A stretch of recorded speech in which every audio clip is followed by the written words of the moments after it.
Continuando, pessoal, então, evidências de auditoria, tá? Ela pode ser física, documental, testemunhal ou analítica, tá? E o que a gente tem que lembrar?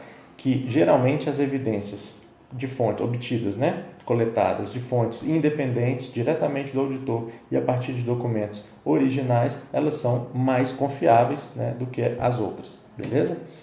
Em relação a testes, pessoal, testes, procedimentos de auditoria, um outro ponto que as bancas gostam bastante, tá? FEPES não é diferente.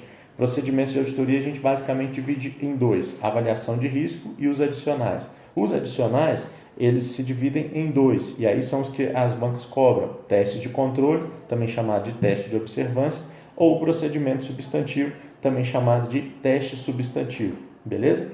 Esses procedimentos substantivos, pessoal, eles podem também ser divididos em dois, testes de detalhes, também chamado de teste de transações e saldos, e procedimentos analíticos substantivos, também conhecido como revisão analítica. Cuidado com isso, tá? Basicamente, quando o auditor quer avaliar os controles internos, está aplicando o teste de controle. Quando ele está preocupado com as afirmações, pessoal, com os números, tá? Com as informações da empresa, suficiência, exatidão, validade, aí ele está aplicando o procedimento substantivo ou teste substantivo. Em relação às técnicas, tá? Inspeção, sempre que, lembre-se, inspeção, registro de documento e ativo tangível, tá? Então, o auditor está verificando documentos, nota fiscal, etc., está aplicando a inspeção. Está verificando exame de ativo tangível, está aplicando a inspeção. Cuidado, pessoal, a FEPES já chamou essa inspeção na parte de exame físico de ativo, tá? Já chamou de contagem, beleza? Então, cuidado. Falou contagem, lembra de inspeção. Recálculo, verificação da exatidão matemática, pode vir também como cálculo. Observação, dá uma ideia de acompanhamento, quando o auditor ele só acompanha um processo ou procedimento executado pela própria empresa, tá? Indagação também pode vir como entrevista, seja ela escrita ou oral. Lembrando que, se for a entrevista oral, tá? O auditor, só essa informação não é suficiente para ele levar para o relatório. Ele tem que agregar outras evidências de auditoria, beleza? Confirmação externa, também chamada de circularização, pessoal. Cai bastante, tá? É quando o auditor circulariza um externo, um fornecedor, um cliente, tá? Alguém de fora da empresa para confirmar alguma informação. Dei uma olhada no resumão aí que a gente colocou, que eu postei no grupo do Degrassi, principalmente aquela questão de confirmação positiva em preto, positiva em branco, beleza? Revisão analítica é quando o auditor quer verificar o comportamento de alguns valores significativos, tá? E aí ele pode estar procurando alguma situação atípica, uma tendência anormal, para depois focar melhor os seus testes de detalhes. Reexecução é quando ele, como o nome já diz, né, ele reexecuta alguma atividade que é própria da própria empresa, tá? Do próprio controle interno da empresa. Em relação às normas de auditoria interna, pessoal, muito cuidado, porque a NBCTI 01, ela diz que a inspeção, a observação e a investigação e confirmação são as três técnicas que o auditor interno utiliza nos testes de observância. Então, a banca pode querer fazer isso, a FEPES já fez, a VUNESP faz muito, a FCC já fez, tá? Essa pegadinha, porque essas técnicas, como a gente viu na parte de auditoria independente, elas podem também ser utilizadas em testes substantivos, mas na norma de auditoria interna isso só está para teste de observância. Cuidado com isso, ok? Em relação a risco de amostragem, pessoal, aliás, não, vamos lá, em relação a testes específicos, tá? Toma cuidado com isso. Aquela questão de superavaliação e subavaliação. No teste para superavaliação, tá? O auditor ele parte do valor registrado no livro razão geral para o documento suporte de transação. Já no subavaliação é o contrário, ele parte do documento para o valor registrado no livro razão, tá? Dê uma olhada nisso aí também. São os testes específicos, é uma matéria um pouquinho mais difícil, exige um pouco mais de contabilidade, de noção de contabilidade, beleza? Em relação à amostragem, tá?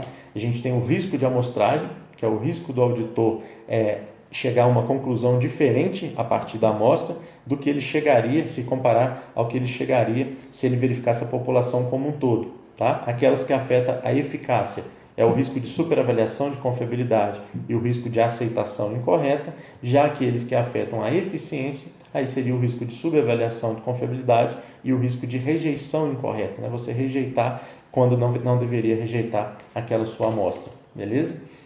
Ainda em relação à amostragem, porque a FEPESE no ISS Florianópolis, ela cobrou bastante, tá? Então a gente tem que tomar uma atenção, pode ser uma tendência, né? A gente tem dois tipos de amostragem, a amostragem estatística e a não estatística, tá? Na estatística, seleção aleatória dos itens e uso da teoria das probabilidades. Já na não estatística, é aquela que a gente chama de, a partir que o auditor seleciona a amostra a partir da sua experiência, do seu julgamento, do seu conhecimento, tá? Representatividade, uma característica fundamental para a amostra, e o risco de amostragem eu já acabei falando. Existe também o risco não resultante de amostragem, tá? Que é aquele que ele chega numa conclusão errônea por outro motivo e não pela amostra, tá? Então, foi uma falha do auditor, um problema do auditor, mas não da amostra que ele selecionou, beleza? Um outro ponto que eu quero chamar a atenção, estratificação, tá? Estratificação quando que o auditor utiliza? Quando ele tem uma população muito heterogênea, beleza? Então ele divide em estratos e dentro desses estratos as unidades vão ficar mais homogêneas, mais similares, tá? Aí sim ele parte para aplicar a amostragem, beleza? O objetivo da estratificação também é um ponto importante, né? Reduzir essa variabilidade dos itens, permitindo que o tamanho da amostra seja reduzido, então ele vai gastar menos tempo, tá? Menos recursos para fazer aquela auditoria, sem aumentar o risco de amostragem. Para isso que a estratificação existe, tá? Quando que não se recomenda a amostragem, um outro ponto que também o FEPESE já cobrou, quando a população é considerada muito pequena, tá? Quando as características da população são de fácil mensuração ou quando há necessidade de uma alta precisão. Nesses casos, a gente deveria usar o censo e não a amostragem, tá? Vamos procurar um outro ponto. Relação inversa. Quanto menor o risco que o auditor está disposto a aceitar, maior deve ser o tamanho da amostra. Isso é bem importante, tá? Outras relações. Quanto menor a taxa tolerável de desvio que ele irá aceitar, maior o tamanho da amostra que ele precisa analisar, testar. Quanto mais alta for a taxa esperada de desvio, maior o tamanho da amostra que o auditor esteja em posição de fazer uma estimativa, para que ele, né, esteja em posição de fazer uma estimativa razoável ali dessa taxa. Outra relação, quanto menor for o risco de distorção, quanto menor for a distorção que ele tolera, que ele aceita, tá? Maior tem que ser o tamanho. Quanto mais alta for a avaliação do risco de distorção relevante, eu falei isso na parte de risco de auditoria, né, que o auditor ele só avalia o risco de distorção relevante, maior também vai ter que ser o tamanho da amostra, tá? São métodos de seleção da amostra: aleatória, sistemática, unidade monetária, ao acaso e em bloco. Leiam essas definições dessas 5 amostragens, desses 5 métodos, pessoal, porque foi foco da FEPESE em outra oportunidade, beleza?